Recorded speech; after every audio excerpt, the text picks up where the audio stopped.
Team से, किसी भी संगठन से हमारी तरफ कोई नाता नहीं। हम लोग बराबर हैं, आगे भी रहेंगे। सब लोग एक बैनर के लिए काम करेंगे, सभी लोग एक बैनर के लिए काम करेंगे। स्वागत है वाजपेयी जी, एड्रेस करेंगे। शिक्षा मित्र एकता जिंदाबाद जिंदाबाद, हाथ उठाकर शिक्षा मित्र एकता जिंदाबाद जिंदाबाद, अभी तो ये लड़ाई है, आगे और लड़ाई है।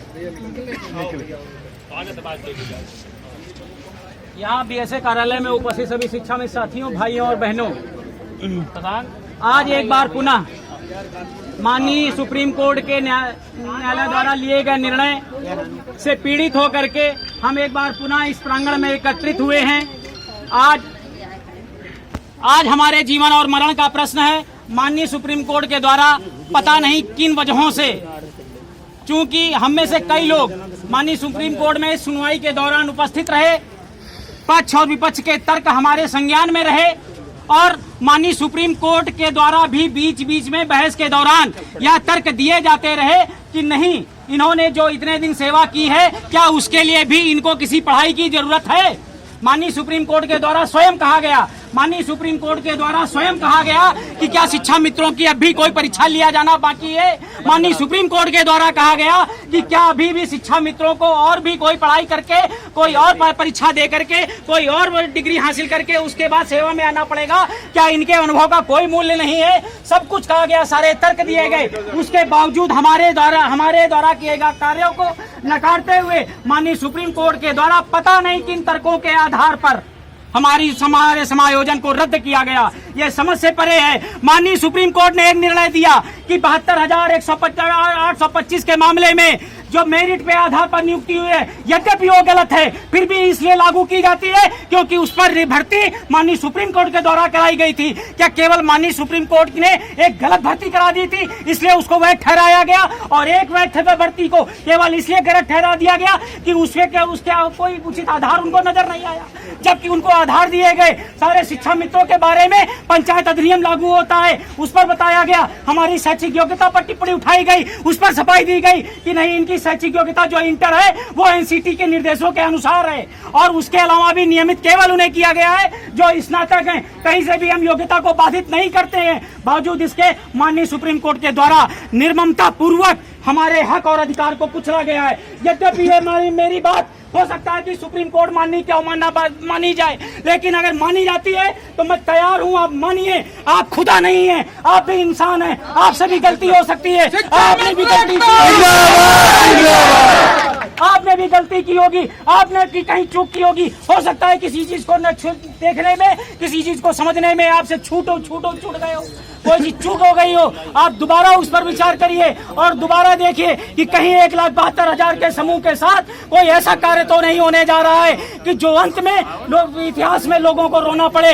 अरे कहा गया है कि लम्हा पलने की है और खता सदियों को भुगतनी पड़ी है। आपको मालूम होना चाहिए कि कहीं कुछ ऐसा न हो जाए जिसका खामियाजा ये सारा देश, ये सारा प्रदेश, ये सारी व्यवस्था, ये सारा शासन और ये सारा प्रशासन भुगतने के लिए तैयार हो जाए। कहीं ऐसा न हो। आप भी एक बार पुनः विचार कीजिए। हम माननीय मुख्यमंत्री जी से कहना चाहेंगे, चुनाव से पूर्व उन्होंने घोषणा की थी कि सरकार में आते ही हम शिक्षा मित्रों के स्वरोजगार को सुरक्षित करेंगे। आप अपना वो वादा पूरा करिए। आपके उस वादे के झांसे में आकर के हमने आपको सत्ता में बिठाया, आप अपने उस वादे को पूरा करिए, वरना ये जान लीजिए हमने एक नहीं 2-2, 3-3 सरकारें बदली हैं। महोदय, हम सरकार बदलना जानते हैं, सरकार बनाना। इस सरकार को समझना होगा कि शिक्षा मित्रों के मूल्यों को जानना होगा। हम गांव-गांव, गली-गली पगडंडियों से निकले लोग हैं, हम आम लोग नहीं हैं। हम गांव के बच्चों को पढ़ाने वाले लोग हैं, हम उन लोगों को जानने वाले लोग हैं जिनकी वास्तविक पीड़ा क्या है, जिनका वास्तव में दर्द क्या है, वास्तव में उनकी जरूरत क्या है, हम उसको जानने वाले लोग हैं। हमसे अगर विद्यालयों में पढ़ाने का कार्य नहीं लिया गया, हमको हटाया गया, माननीय सुप्रीम कोर्ट ने कहा इन्हें शिक्षा मित्र के पद पर पुनः रख दीजिए 2 साल के लिए। माननीय सुप्रीम कोर्ट महोदय से जानना चाहूंगा कि 2 साल के लिए अगर हम शिक्षा मित्र कराएंगे तो क्या करेंगे हम वहाँ? क्या हम बच्चों का मैला उठाएंगे? क्या हम स्कूल साफ करेंगे? अरे हम तब भी वही पढ़ाई पढ़ाएंगे, तब भी वही किताब पढ़ाएंगे जो हम शिक्षक के रूप में पढ़ा रहे हैं और पिछले 17 साल से पढ़ाते रहे हैं। अगर हम अयोग्य थे, हमारी शैक्षिक योग्यता नहीं थी, तो उन 17 साल में उन विद्यालयों में हुए कार्यों को, उन विद्यालयों में पढ़े हुए बच्चों की मार्कशीटों को, उन बच्चों की डिग्रियों को, उन बच्चों के सारे प्राप्त जो भी अभिलेख हैं उन सबको शून्य घोषित करिए और उन सारे 17 साल के सत्र को शून्य घोषित करिए। आपने और अगर हम अवैध तो हमारा किया गया कार्य अवैध, अगर हमारी सेवा अवैध तो हमारा किया गया कार्य अवैध। आप घोषित करिए। मिठुआ मिठुआ गप, करुआ करुआ थू, ये नहीं चलेगा। आपको जानना पड़ेगा, आपको मालूम होना चाहिए। साथियों, बहुत ही इस व्यवस्था को समझना होगा। सरकारें, लोकतंत्र वो होता है जो लोग के हिसाब से चलता है, लोगों के हित में चलता है। कानून वो होता है जो लोगों के हित के लिए हो। ऐसा कानून किसी काम का नहीं जो हत्या करता हो।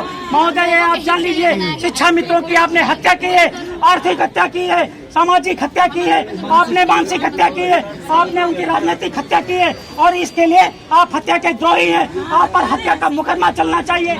आपको भी कटघरे में खड़े होना चाहिए।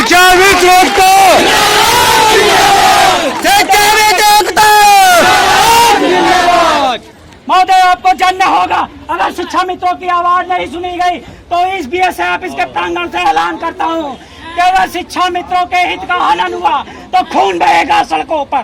शिक्षा मित्र एकता, शिक्षा मित्र एकता, तो ये लड़ाई है,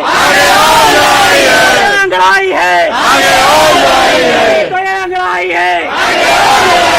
एक नहीं सम्मान चाहिए, पूरा नाम चाहिए, एक नहीं सम्मान चाहिए, पूरा नाम चाहिए, एक नहीं सम्मान चाहिए, पूरा नाम चाहिए। अभी तो ये लड़ाई है, शिक्षा मित्र हित का हनन हुआ तो, शिक्षा मित्र हित का हनन हुआ तो, शिक्षा मित्र का हनन हुआ तो जो हमारी मांगे मान न सके वो सरकार निकम्मी है, वो हमारी मांगे मान न सके वो सरकार निकम्मी है, वो सरकार निकम्मी है, वो सरकार बदलनी है, वो सरकार। मांग हमारी पूरी हो, मजबूरी हो, पूरे से बहाना है, मांग हमारी पूरी हो, मजबूरी हो, पूरे से बहाना है, हमने गाना है। अभी तो ये लड़ाई है, आगे आओ लड़ाई है, अभी तो ये लड़ाई है, आगे आओ लड़ाई है। शिक्षा मित्र का हनन हुआ तो खून बहेगा सड़कों पे, शिक्षा मित्र का हनन हुआ तो खून बहेगा सड़कों पे। धन्यवाद। जय हिंद, जय भारत, जय शिक्षक, जय शिक्षा मित्र।